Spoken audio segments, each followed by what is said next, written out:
Assalamualaikum guys. Waalaikumsalam warahmatullahi wabarakatuh. Jumpa lagi guys. We are back. Back again. Saya dan dia back. Kipernya di belakang. Oh, salah ya. Aku jadi main bola. Kiper pasti ada di belakang back. Belakang back. Karena nggak mungkin. Itu berarti kalau kiper di depan back. Striker kalau itu. Midfielder. Oke. Apa sih Jadi ngomongin? bola sih. Itu mau bahas apa nih sekarang? Ini. Apa nih? Tuh. Sekumpulan pembalap nih? Iya. Oke. Lagi ngapain ya? Lagi ngapain? Abis start. Oh. Bukan. Ini kalau ibaratnya di NASCAR, Rolling Star. Rolling Star, betul. Tapi kalau untuk di ya ini nih apa namanya? MotoGP. Ini ngomongin tentang itu bang, sprint race Yang baru ya, yang diusulkan hadir di 2023 di semua seri, terus balapannya hari Sabtu. itu. Sebenarnya gini, kalau menurut bang, diadain sprint race ini buat apa sih sebenarnya? Jadi kalau ngomongnya kemarin dari press conference yang saya ikutin, ikutin virtual aja ikutin, itu kan ada bosnya Dorna, Carmelo Ezpeleta, Ya. kemudian ada Jorge Farhas sebagai presiden FIM dan presiden IRTA-nya Hervé Poncharal. Ya, Cuman ada yang kurang, bahwa informasi sprint race ini dirasa istilahnya invalid tanpa melibatkan pembalap. Karena itu yang menjadi pertanyaan dari floor kemarin jurnalis. Loh, kok pembalap taunya sprint race malah dari kita loh, bukan dari situ. Dan ternyata itu malah bukan dijelaskan secara gamblang dan beralasan kenapa. Ya. Tetapi malah ada muncul, saya terkesan bahwa ketiganya itu defense. Membenarkan bahwa ini udah hasil yang terbaik dan ini sudah diwakilin karena Dorna sebagai pemilik gelaran dan promotor, kemudian FIM sebagai regulator dan IRTA sebagai wadah tim balap. Dan juga bahkan sebenarnya disinggung, udah disetujui oleh pabrikan dalam hal ini MSMA. Nah, terus pembalapnya mana? Dengan penjelasan itu tuh sempat keluar. Lah pembalapnya gimana? Lah kan pembalap udah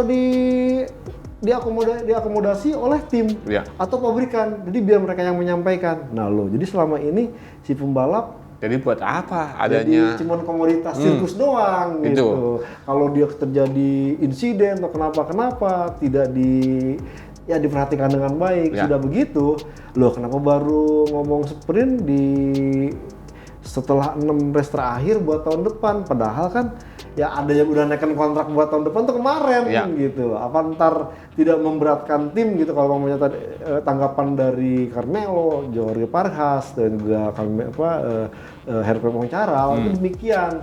Nah itu sebabnya sampai ada pro kontra. Bagaimana Quartararo yang sangat pedas dan keras, nggak mau. Kemudian Aleix Espargaro. Cuman ya saya pikir bakal ada lagi yang ini kan, yang istilahnya menentang. Ternyata yang lainnya malah ada juga yang setuju. Yang paling ya woles banget sih ya itu Jack Miller. Ya gua siapapun gua jalan, mau ada sprint race, mau ada apa gua balapin. Sama halnya kayak mobil Vinales. Ya gue mau pembalap. Makin banyak balap makin oke. Itu. Sementara memang hampir sebagian yang lain ya antara iya dan tidak.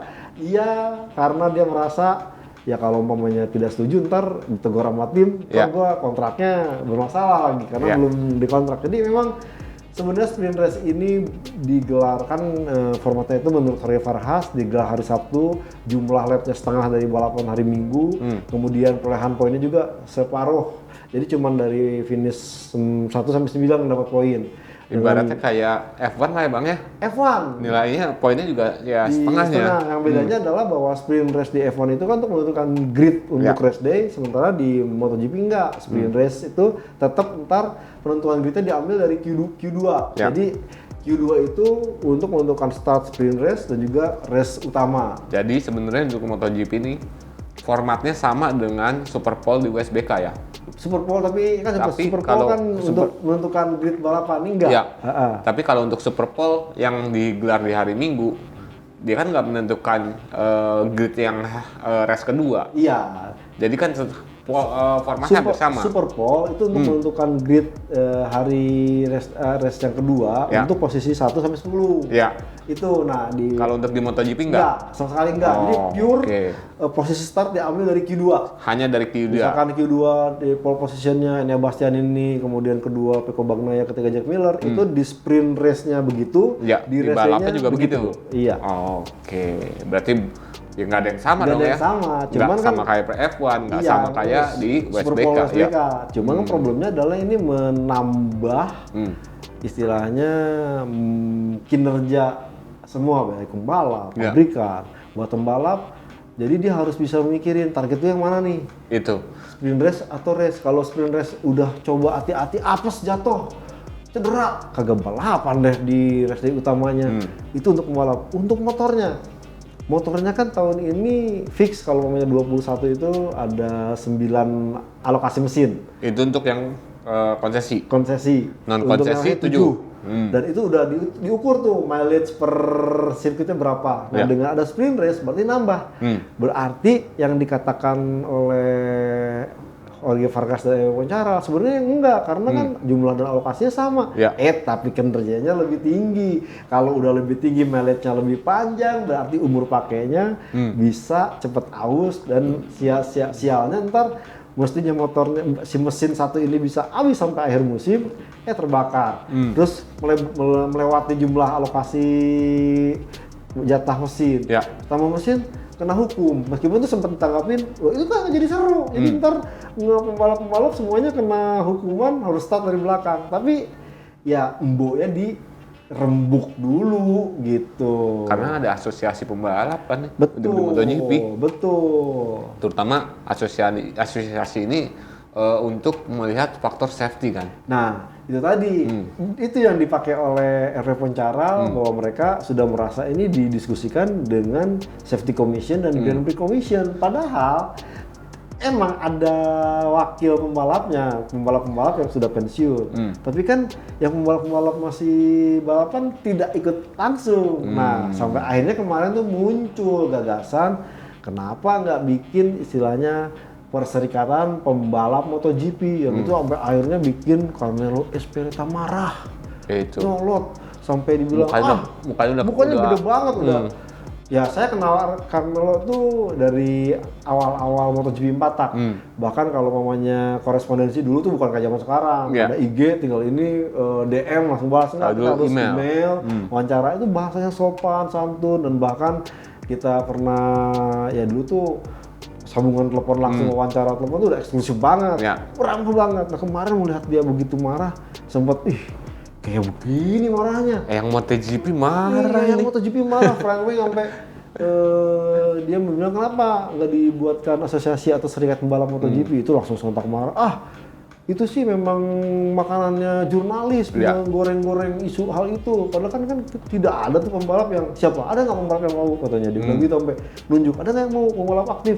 Itu sudah diakomodasi di Safety Commission. Sampai akhirnya Frank Wing dengan ya entah dia bukan karena posisi ya menghormati wong tua, ya ini ya udah saya pertanyaan seperti itu. Cuman ini menimbulkan wacana baru bahwa ternyata di MotoGP itu belum ada asosiasi pembalap yang reguler, berbeda dengan F1 loh. F1 masih ada yang namanya GDPA, Grand Prix Driver Association. Ini yang benar-benar ya melingkupi soal safety. Terus kalau umpamanya ada insiden tabrakan ini mereka diakses, kemudian ada pertemuan di awal nih gimana. Nah itu di MotoGP ini hanya sebatas diwakilin oleh Safety Commission yang pembalap itu mantan pembalap. Ya. Nah, Bang. Ya. Kalau soal tadi yang lu bilang nih, Bang, mileage-nya motor, mesin. Ini kan dari format sprint race ini akhirnya mengurangi beberapa sesi seperti sesi latihan bebas cuma sampai 3 ya. Iya, awalnya FP1 kan sampai FP3. FP4-nya nggak ada. Betul. Dipakai untuk di sprint race.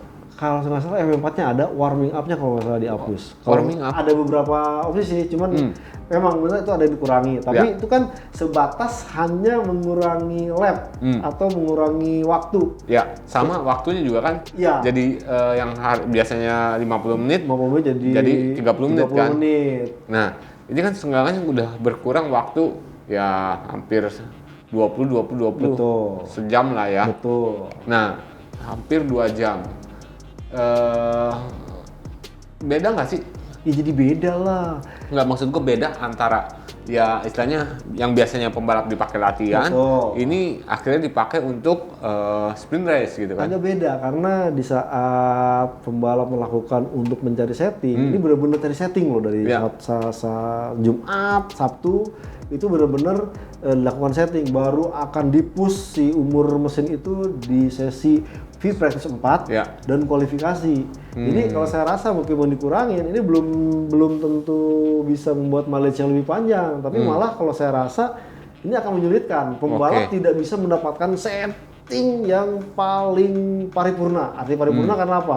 Dari kan MotoGP ini agak lebih panjang, sesi latihannya agak banyak, sehingga dari 1, 2 itu mencari settingan awal, 3 itu untuk bisa mencapai 10 besar overall untuk bisa langsung ke Q2, baru di Free 4 mereka akan jajal pilihan buat balapan. Nah sekarang ada 2 kali balapan, hari dan Sabtu dan Minggu kadang berbeda. Lain cerita kalau pemainnya Sabtu dan Minggu copy paste suhunya sama, mungkin mereka akan dengan mudah mendapatkan setting yang seperti itu. Dan satu hal lagi bahwa mindset MotoGP ini sebagai kelas premier ya karena balapannya cuma sekali. Itu. Dihitungnya poinnya juga cuma sekali. Ini ya jadi mengapa jadi kebanggaan buat semua orang untuk jadi pembalap MotoGP. Kalau 2 begini sama aja kayak USBK gitu. Artinya juga wah jadi kita nggak ngejar fokus di hari pertama. Jadi kalau pemain ini kita main strategi aja.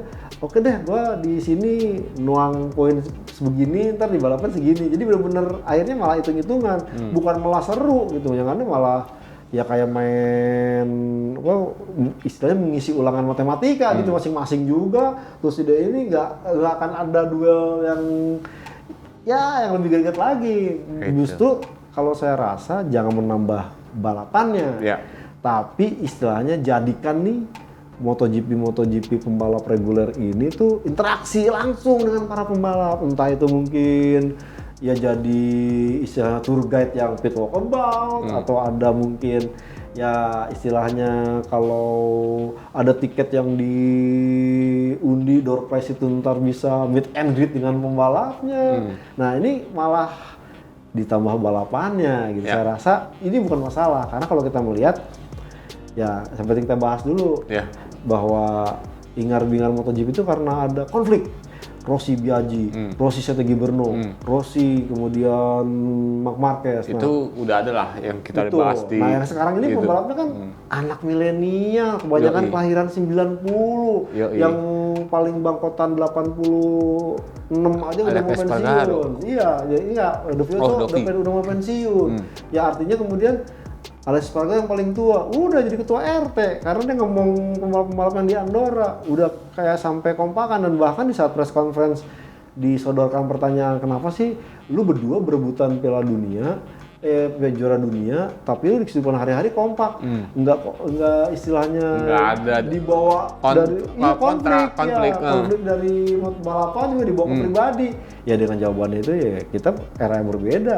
Yang terjadi di balapan biarkan terjadi di balapan, jangan dibawa-bawa ke kehidupan pribadi. Ya dari hal itu pun akhirnya apa? Sebenarnya ketahuan. Ya udah buat gimmick yang lebih menarik agar MotoGP bisa kembali merangsek keramaian penonton. Dan satu hal lagi sih ini ya karena Dorna terlalu memegang penuh dalam tanda petik monopoli, dia terlalu berkuasa atau terlalu otoriter dengan konten yang ada. Bagaimana kita ingat kan? Cuplikan-cuplikan video yang kita ambil tiba-tiba di take down langsung. Padahal ya kalau kita ini ya biarinlah diambil gitu, lawang ya sumber dari mereka. Copyrightnya terlalu tetap saklek itu loh. Artinya ya buntut-buntutnya apa? Ini kalaupun ada sprint race, apa iya sprint race ini tayangkan free to air atau harus dalam berbayar? Kalau berbayar, ya cuman bisa lihat cuplikannya juga. Jadi ya saya rasa terlalu cepat untuk menentukan ini sampai dia bilang, ya tahun 2023, pokoknya dari 21 balapan berarti ada 42 balapan, terlalu terburu-buru. Mungkin Mbok ya ada baiknya nih di 6 ronde terakhir ini diajak rembukan lagi nih pembalap, diajak ngobrol apa maunya. Karena lagi-lagi sirkus balapan motor, ya kenapa saya bilang sirkus, ini utamanya ada di pembalap. Coba pembalapnya nggak ada, suruh motornya jalan, bisa duel nggak? Ayo, yang ada duel lurus-lurusan doang pakai rel kan, itu. Itu dia tuh. Nah, teman-teman juga pasti punya pendapat. Jadi tidak berarti, ya bos setuju kalau Joni, enggak. Itu. Karena gini, Gue yakin nih bang, Betul. nggak semua teman-teman nih setuju dengan adanya sprint race. Udah gitu sprint race namanya apa? Tapi ada juga yang setuju. Ada ya? Pasti ada juga dong. Siapa yang setuju? Sama kayak pembalap. Siapa yang Allah.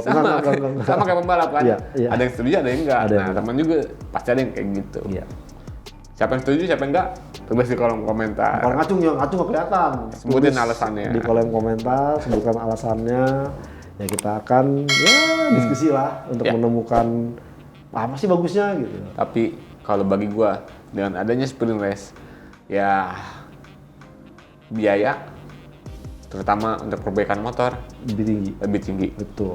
Dan kesempatan untuk pembalap, ya tadi yang lu bilang tuh bang, gua akan harus fokusnya di mana nih ya? Iya. Di sprint race yang poinnya cuma segini, ataupun di race yang sesungguhnya yang poinnya juga penuh gitu kan untuk juara dunia. Iya.